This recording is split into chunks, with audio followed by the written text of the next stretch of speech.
Здравейте, казвам се Крис и днес ще ви покажа новият албум на Билата. Както виждате, на началната страница има гущер, парашутист, някакъв октопод тук, както виждате, и някакъв броба. И нека започнем ревюто му. На началната страница трябва да видите някакво кенгуру, дете и не знам си кога. Нека започнем. Албумът се купува от Била, струва 4 лева. Стикерите струват по 1 лев едно пакетче с 5 стикера. Ако искате да си вземете стикер безплатно, трябва да направите покупка над 15 лева и ви дават едно пакетче. Ако е 30 лева, ще ви дадат 2 пакетчета. Началото на страницата, новият Бил албум има един надпис в синьо квадратче. Този стикер албум е на и отдолу многоточие. Записвате си на кой е, нали, на вас. Има стикер, светещ в тъмното. Има и ароматизиран супер стикер. Така си спечелих един. Нека ви го покажа.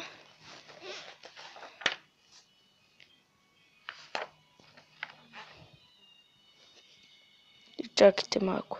54-ти. Ето го. Ябълката. Трябва да разтъркате. Малко да търкате върху нея. И после като подушите мирише наистина на ябълка. Но, много важно е, като пиплете ябълката и я помиришете, после да няма допир до очите ви. Ако има допир, то тук ето вижте пак, аз потърках го. Подушвате го и така. Но не трябва да има допир след пипането на стикера, защото ще увреди зрението ви. Да. Мийте си ръцете. Така.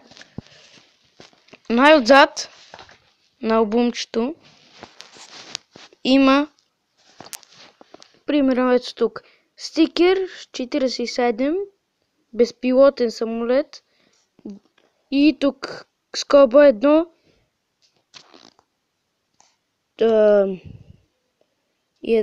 чертичка 2. Това значи, че се съдържа от 2 части. И аз тук тези точки си отбелязват, ако имате. Аз съм си отбелязал. И от новия стикер албум мога да ви кажа само това.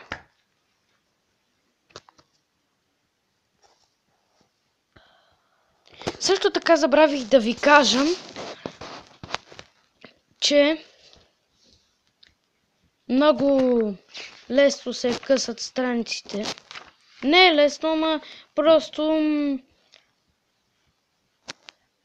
да, трябва да внимавате да не ги скъсате. И тук имате определения. Природата те прави изобретателен. За хората, които внимателно наблюдават от околния свят и за едно нова наука, наречена бионика. Оригиналните идеи са електрическата кружка, слоницата или лупата, в които предмет от ежедневието се крие природата. Много ми е интересно винаги на път да летим, пътуваме, плуваме и да се гмуркаме. Животните ни показват как да се движим бързо и безопасно. Това е от мен. Аз се казвам Кристиян. И Камидова, ми е любимата приятелка. Това беше ревюто на Била, новия стикер Била албум. Ще ви покажа следващите клипове как да правите хора от ластици. Чао!